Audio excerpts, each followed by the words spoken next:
We'll start in about a minute.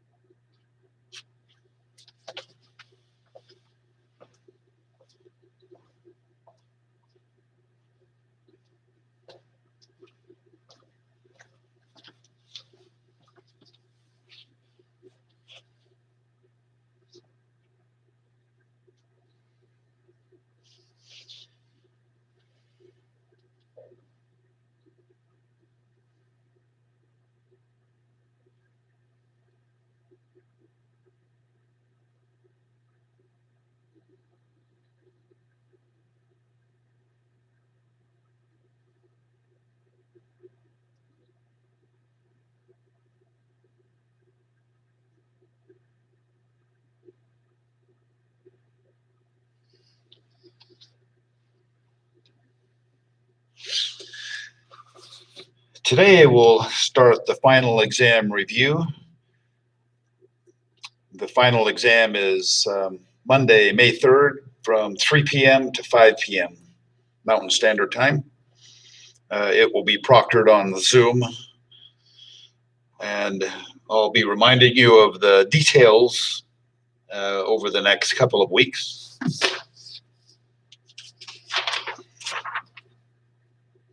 Today we'll go over the sample final exam. Keep in mind that the real final exam is on Newton, and there's a practice final exam on Newton that you should take a couple of times, 2 or 3 times, just so that you're familiar with the formatting on Newton for the final exam. So some things to be aware of, even though you're taking the final exam on Newton, on paper you should show your work and simplify your answers. You may use a scientific calculator.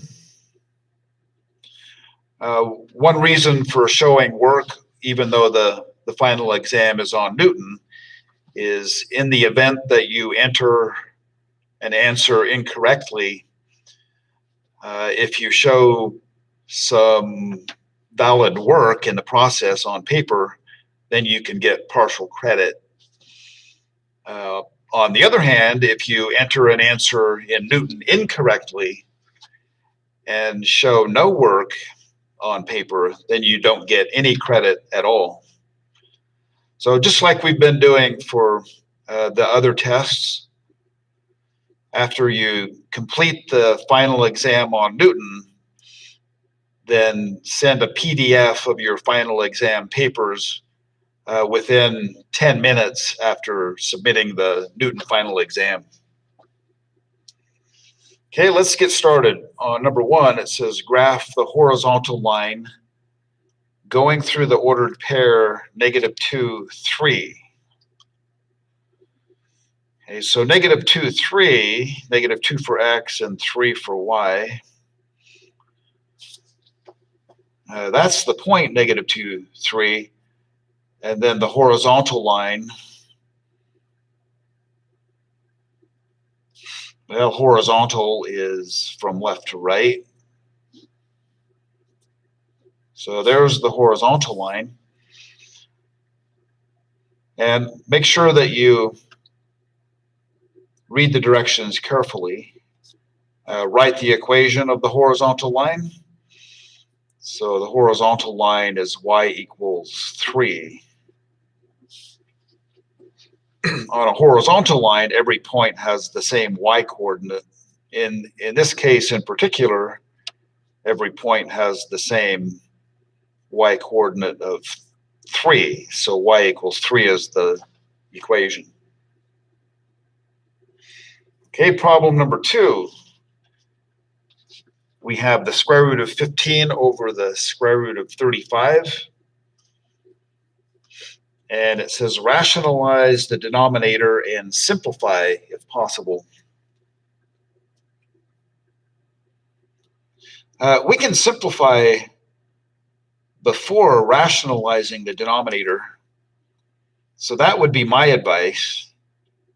Notice that in the numerator, the square root of 15 is the same as the square root of 3 times the square root of 5. And in the denominator, the square root of 35 is the same as the square root of 7 times the square root of 5. And the square root of 5 divided by the square root of 5 equals 1. So those factors cancel. And now we just have to focus on rationalizing the denominator with the square root of 3 over the square root of 7. In this case, we multiply by 1 in the form, multiply this by 1 in the form the square root of 7 divided by the square root of 7. And this will enable us to have a rational number in the denominator instead of a square root. The square root of 7 by itself is not a rational number, it's irrational. And to rationalize a denominator, it means that we want to end up with a number that's equal to the number we began with, but with a rational number in the denominator. So the complete simplification, in the numerator, the square root of 3 times the square root of 7 is the square root of 21. And in the denominator, the square root of 7 times the square root of 7 is 7, because the square root of 49 equals 7. So this now has a rational number in the denominator.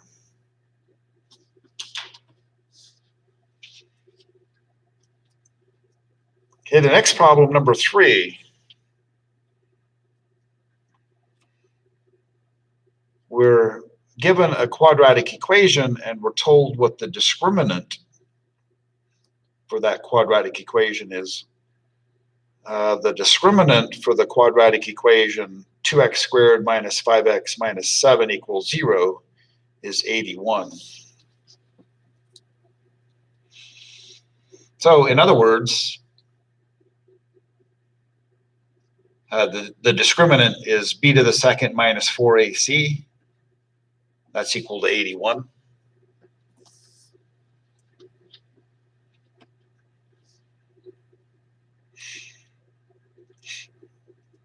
So this is multiple choice. It's just a one-point problem. Therefore, the quadratic equation has no solutions. Well, that's false. Every quadratic equation has solutions. Part B, 2 distinct real solutions. Well, we know that's true because the discriminant is a positive real number. So we know that it has 2 distinct or 2 different real solutions. And then the other choices don't make sense. One real solution. This would occur if the discriminant is 0, but the discriminant is positive 81. 2 distinct non-real complex solutions, that's not the case. The discriminant would have to be a negative real number if there are 2 different non-real complex solutions. And the fifth choice, infinitely many solutions, that's impossible for a quadratic equation. So in general, a quadratic equation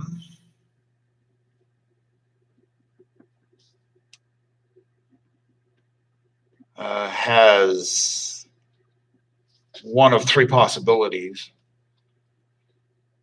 It has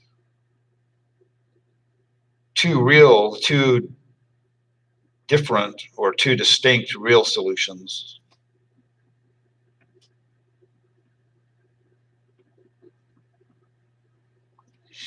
Or 1 repeated real solution.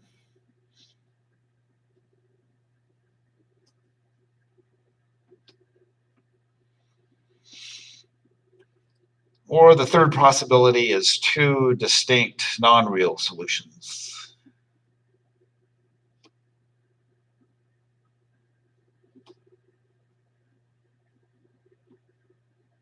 Those are the three possibilities for a quadratic equation.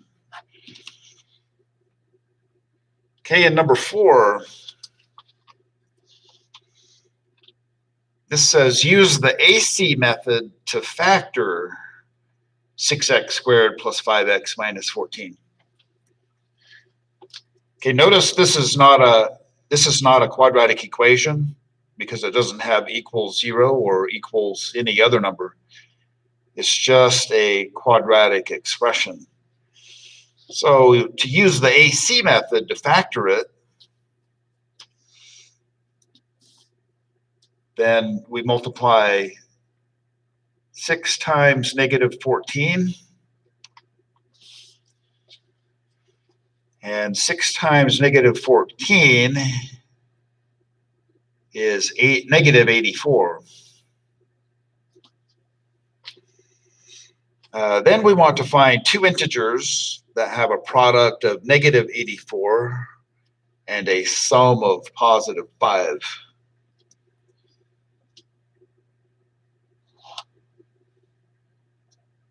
So you can always go through the systematic approach. If the product is negative and the sum is positive, then the one with the largest absolute value must be positive. So in our systematic approach, we can write negative 1 times 84, negative 2 times 42, negative 3 times 28,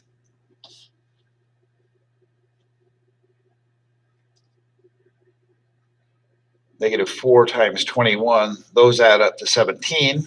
We're getting closer. Negative 5 is not a factor.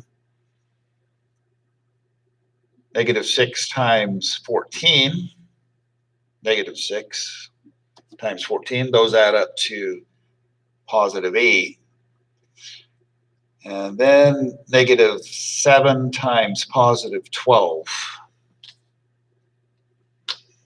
So negative 7 and positive 12 are the two integers we're looking for. So we transform the trinomial into a quadrinomial, replace the plus 5x with minus 7x plus 12x.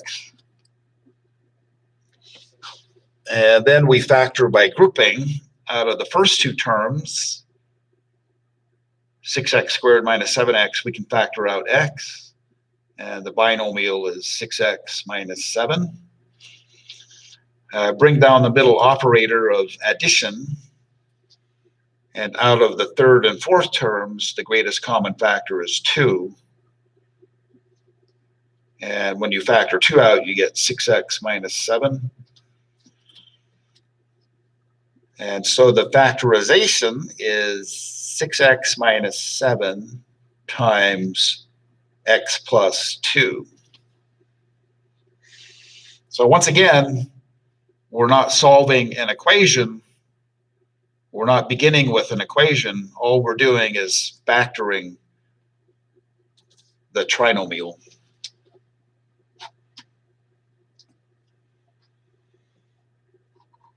Okay, problem number 5. Find the restricted values of the rational expression.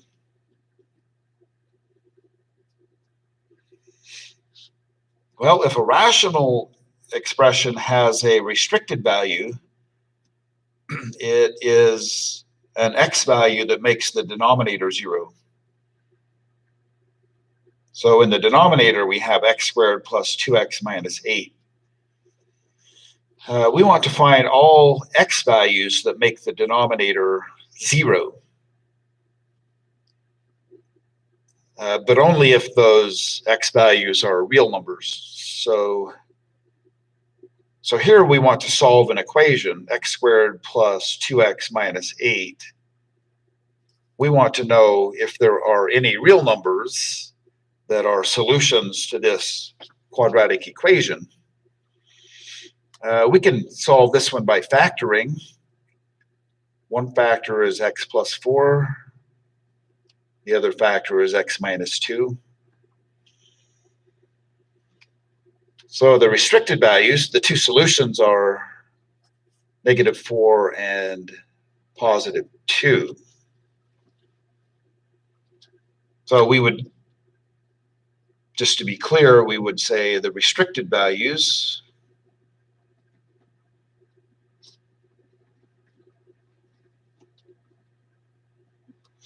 are x equals -4 and x equals 2.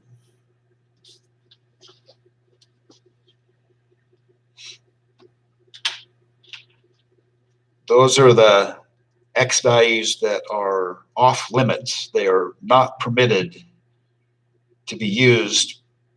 The reason is if you try to use one of those restricted values, then you will be dividing by 0, but dividing by 0 is said to be undefined, but in a practical sense, it just doesn't make any sense to divide by 0.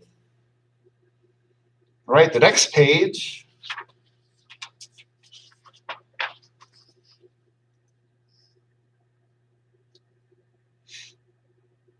And number 6, Kevin has a collection of 41 coins consisting of nickels and quarters.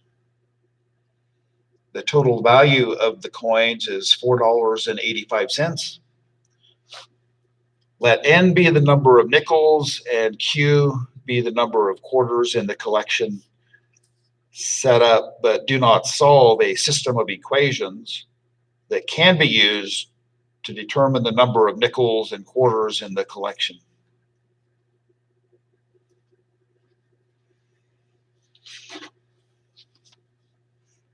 All right, make sure you read the directions carefully. If the directions say to use a particular letter as a variable, like it does in this one, then when you write down the equations, you need to use the variables that are specified. Okay, so if N is the number of nickels and Q is the number of quarters, and altogether there are 41 nickels and quarters, then the first equation is N plus Q equals 41. So that is all there is to that equation. The other equation is the monetary value. So each nickel, each of the N nickels is worth 5/100ths of a dollar. So the value of N nickels is 0.05 times N. We add that to the value of Q quarters. Each quarter is worth 25/100ths of a dollar, so plus 0.25 times Q. And the total value is given to be $4.85. So here we just write 4.85. So that's all we're supposed to do on this one, because it says do not solve the system.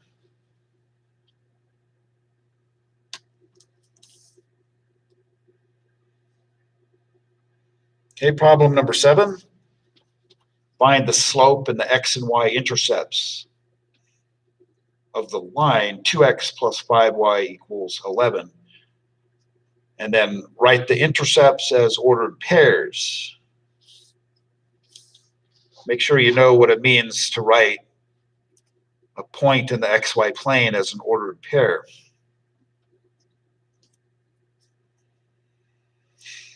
Well, an easy way to find the slope is to rewrite this equation so that it's in slope-intercept form. So the slope-intercept form is y equals mx plus b. So if we begin with 2x plus 5y equals 11, solve this equation for y, start by subtracting 2x from both sides. Be careful with the arithmetic. You have to watch what you're doing. And then divide every term on both sides by 5, we get y equals negative 2/5 x plus 11/5. So the slope of the line, we can say, is m equals negative 2/5.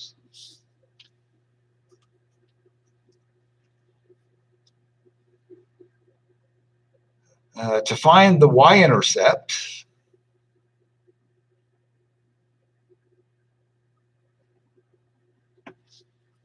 remember that every y-intercept has an x-coordinate of 0.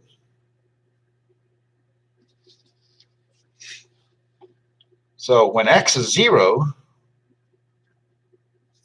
use the equation, replace x with 0, and we're left with 5y equals 11, or y equals 11/5. Oops, 11/5.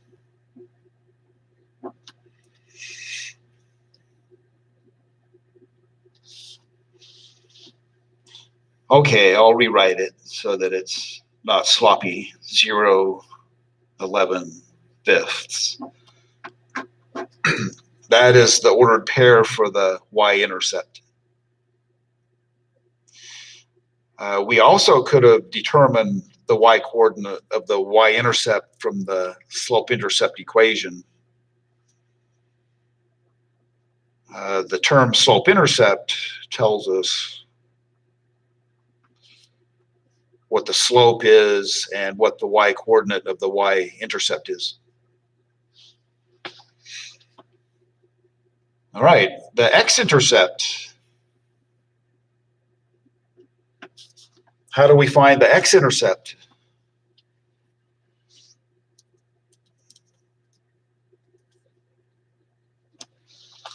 So I'll give you a couple of seconds. Type in how do we find the x-intercept?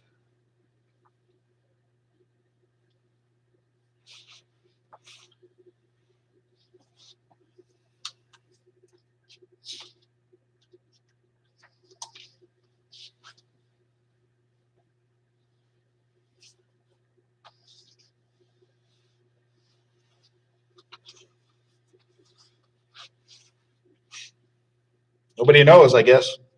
Well, every x-intercept has a y-coordinate that's equal to 0.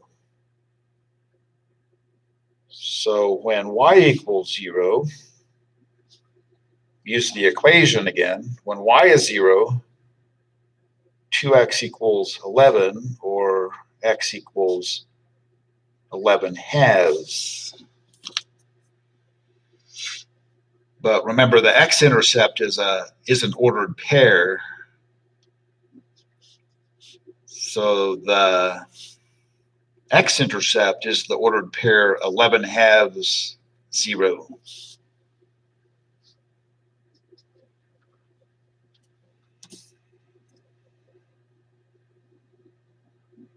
So the slope is m equals negative 2/5. The y-intercept is the ordered pair 0, 15.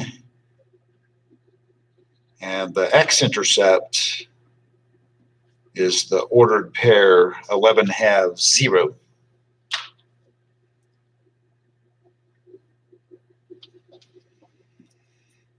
Okay, the next problem, number 8. Find the distance between the points -4, -1, and -5, 2.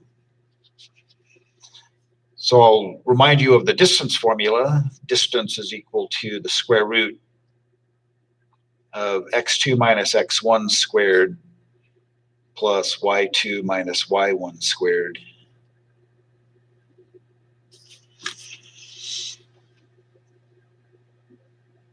So you have to be careful with the arithmetic. So inside the square root, first we'll focus on the x coordinates. So inside parentheses, inside the square root, we have -4 minus -5 quantity squared, and then plus, and then with the y coordinates, -1 and 2. In parentheses, we can write -1 minus 2 quantity squared.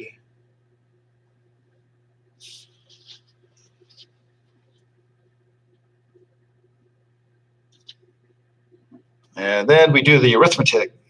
Inside this set of parentheses, -4 minus -5, that's the same as -4 plus 5.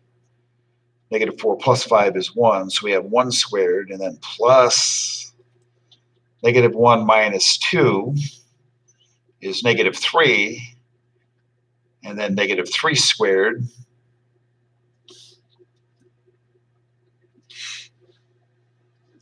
And -3 squared is 9, so the square root of 1 plus 9 is the square root of 10.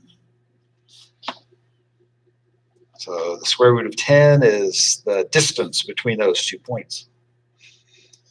Okay, the next problem, number 9. Solve the equation. It's an absolute value equation. 5 plus the absolute value of x minus 9 equals 11, giving both solutions for x. The first thing to do is to isolate the absolute value part. So isolate the absolute value of x minus 9 by subtracting 5 from both sides. So we have the absolute value of x minus 9 equals 6. If the absolute value of a number is 6, then when we remove the absolute values, that number could be one of two things. That number x minus 9 could be 6. The other possibility is that x minus 9 could be -6. And then we just solve each of those equations by adding 9 to both sides. If x minus 9 is 6, then add 9, we get x equals 15. And the other one, if x minus 9 is equal to -6, when we add 9, we get x equals 3. Okay, if you're in doubt, you can always check. So if we replace x with 15, inside the absolute values, 15 minus 9 is 6. So 5 plus the absolute value of 6 is 5 plus 6, which equals 11, is true. And when you test x equals 3, inside the absolute value, 3 minus 9 is -6. But the absolute value of -6 is 6, and 5 plus 6 is 11. So both of those are solutions.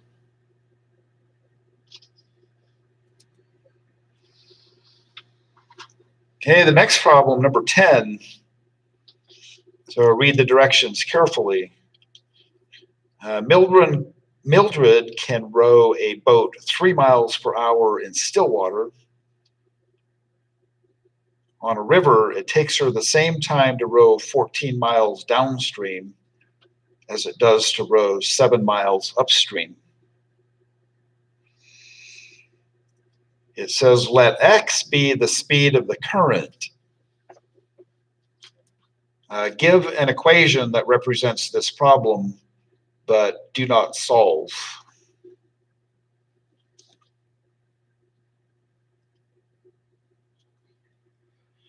Okay, so Mildred rows the boat downstream and then upstream.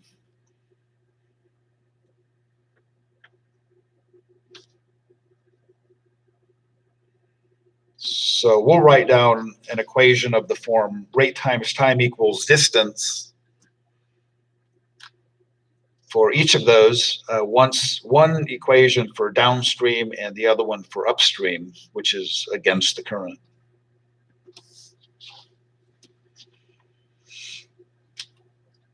When Mildred is rowing downstream, she's going with the current. So the boat will be going at a speed of 3 plus x miles per hour. X is the speed of the current, and she's rowing. In still water, she would be rowing 3 miles per hour.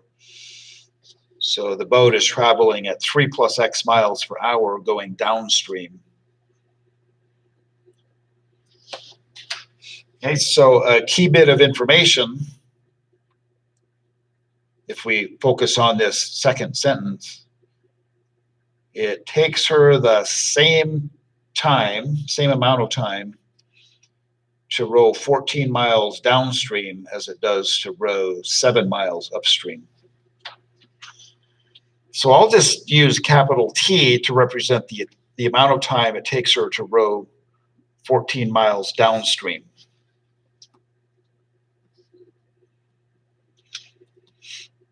But when she rows against the current or upstream, the boat will be going slower. The speed of the boat will be 3 minus X miles per hour. And I'm going to use the same letter, capital T, because the two times are the same. But when she rows upstream, she only rows 7 miles.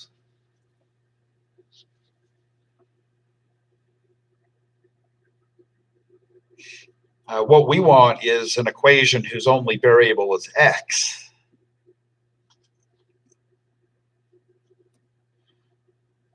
So how do we get there from here?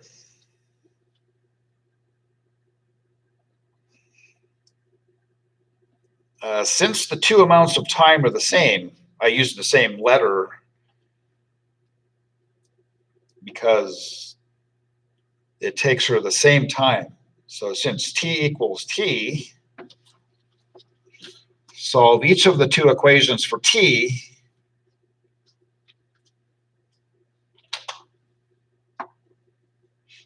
So if we solve this equation for T, we get T equals 14 divided by 3 plus X.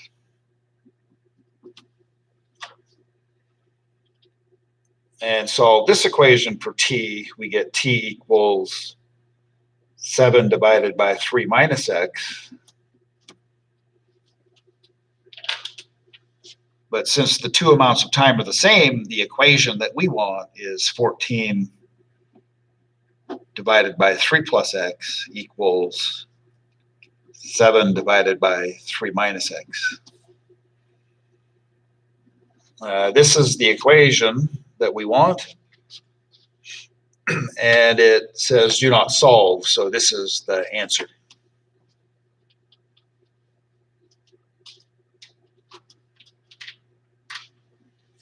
All right, let's move on to the next page.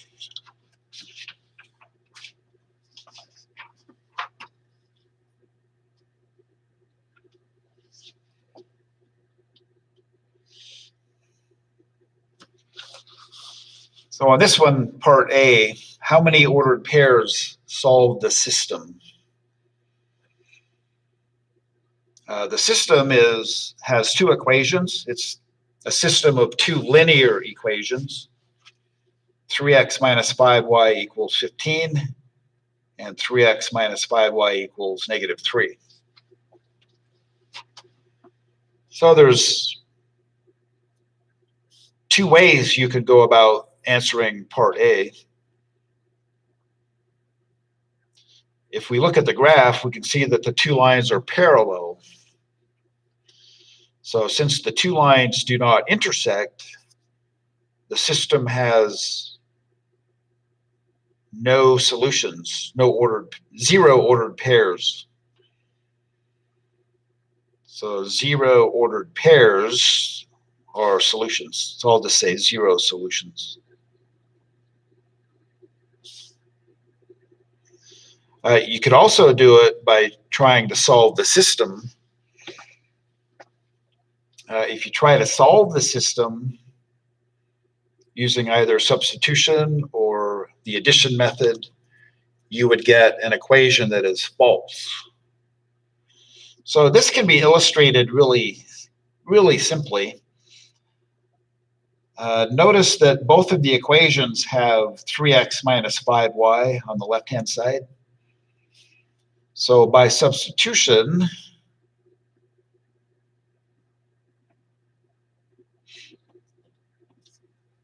Since 3x minus 5y equals 15, in the other equation, I can replace 3x minus 5y with 15, and we get 15 equals negative 3. But since that is false, the conclusion is that the system has no ordered pair solutions.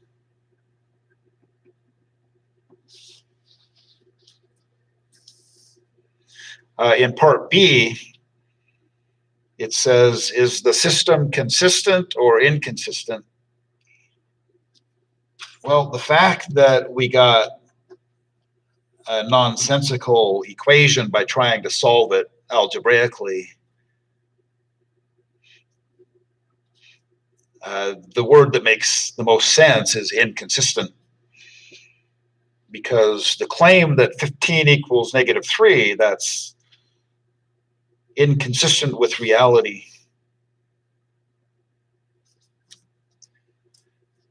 And then part C, is the system dependent or independent? This is independent. The only way a system can be dependent is if the two lines are the same line. But these two lines are clearly not the same line, so it's a independent system.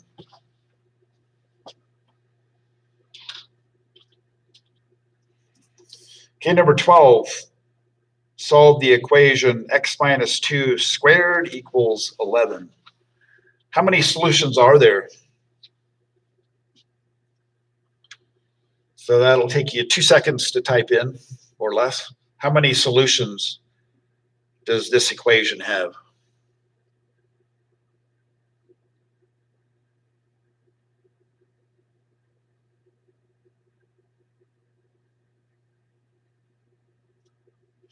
How many solutions? Okay, I got one answer of 1. That is incorrect. There was a problem kind of like this on the test that you took on Friday. The instructions on Friday said use the square root property. Use the square root property.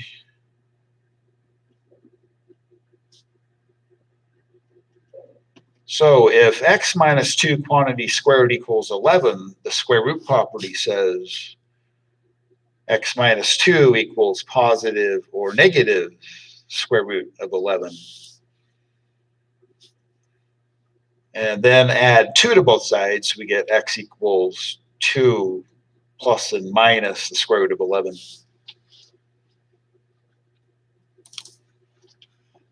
Okay, so this is an okay way to write the solutions.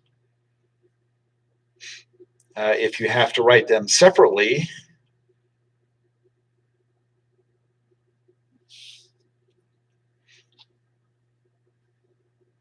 then one solution is 2 minus the square root of 11, and the other solution is 2 plus the square root of 11.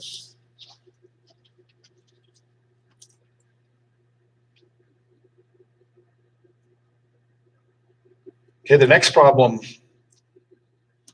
solve the equation x plus 6 times x minus 5 times 3x minus 2 equals 0.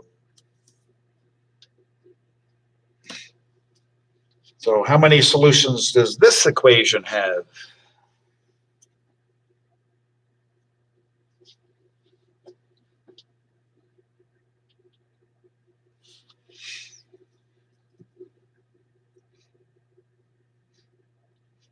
Well, this is a really nice situation. One side is 0 and the other side is factored. So to find the solutions, we are in effect going to apply the zero product property.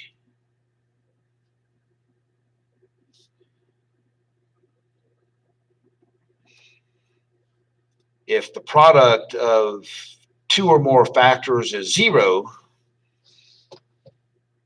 then at least one of the factors has to be 0. But we're trying to find all of the possible values of x that give us a product of 0. So one possibility is if the factor x plus 6 is 0. A second possibility is if the factor x minus 5 is 0. The third possibility is if the factor 3x minus 2 is 0. So solve each of those for x. We get x equals negative 6, x equals positive 5. On this one, add 2 and divide by 3, we get x equals 2/3. So this equation has 3 solutions: negative 6, 5, and 2/3.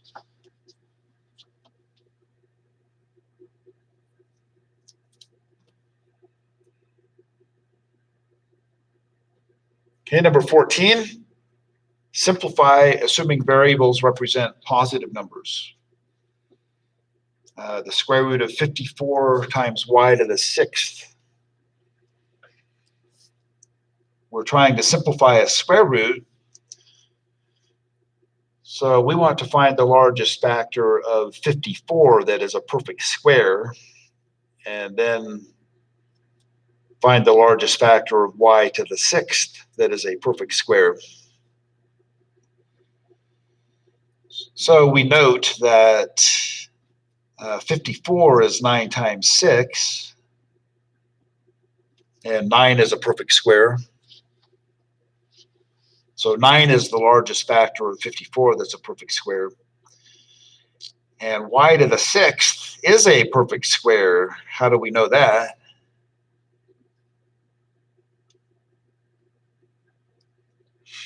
Since the exponent is a multiple of 2, or the fact that the exponent is an even integer, we know that it's a perfect square.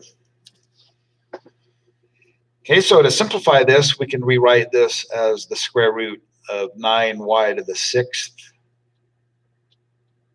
times 6. And then the square root of 9 is 3.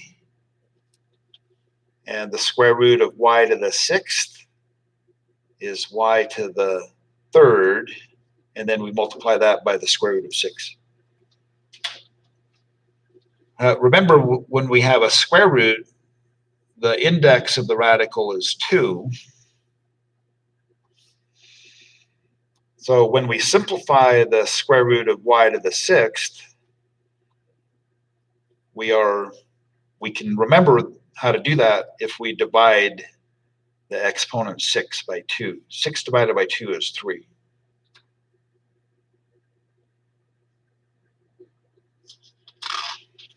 Okay, the next problem, solve the formula P equals 2L plus 2W for L. So you can solve for L in 2 steps. So P equals 2L plus 2W. So first, subtract 2W from both sides. So P minus 2W equals 2L. And then divide everything on both sides by 2. So on the left-hand side, we can write this as P minus 2W all divided by 2 equals L.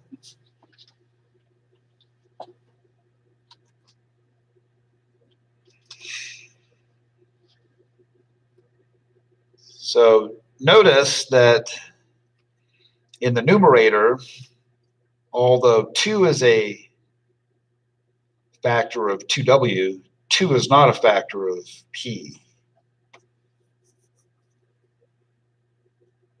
So you might be tempted to do something that's incorrect. So just leave the answer in this form. P minus 2W all divided by 2 equals L. And another thing, when you're solving a formula, you're in effect, you are solving an equation for a particular variable. So if you don't have the equals L, that's not complete. You have to make sure that you write the full equation. Okay, the next problem, evaluate, if possible, showing work.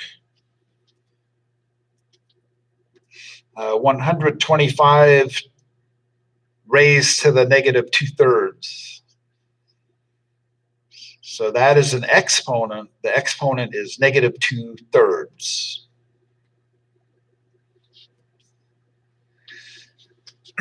So go ahead and answer that. After you simplify this, you can type it in as a fraction. It should only take you a few seconds. So go ahead and work that out, and in 10 or 15 seconds, you should be able to type in the answer.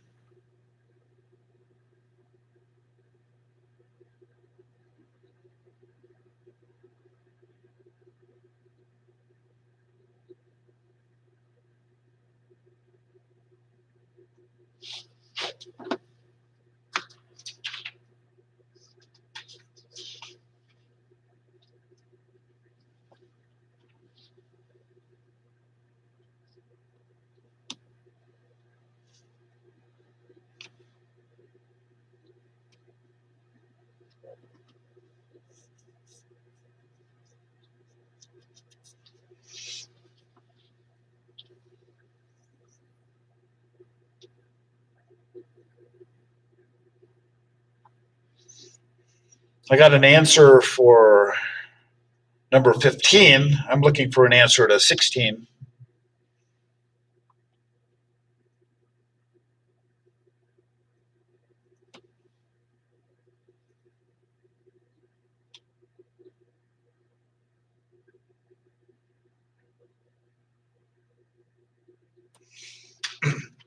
The answer typed in for 15 is correct. If you divide P by 2, and then minus 2W divided by 2 equals L, or P over 2 minus W equals L. Those are each correct, but I think it's simpler just to write it this way. Okay, what about an answer for number 16? Since we have 125 to the negative 2/3,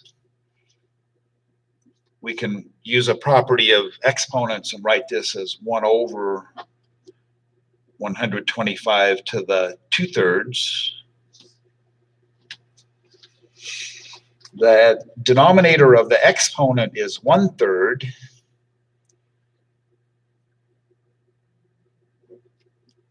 So the easier thing to do is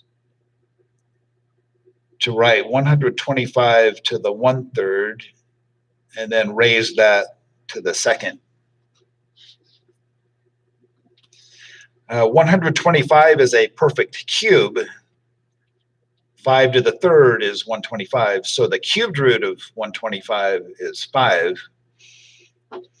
So this becomes 1 over 5 to the 2nd. And then finally, we get 1 over 25.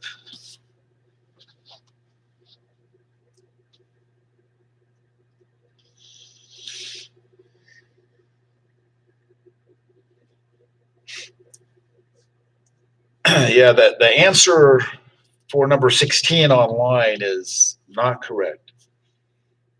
The exponent is 2/3. So that involves a cubed root of the base number 125. So if you have a fraction in an exponent, then evaluate the root indicated by the denominator first, and then afterwards apply the numerator of the exponent like we did here.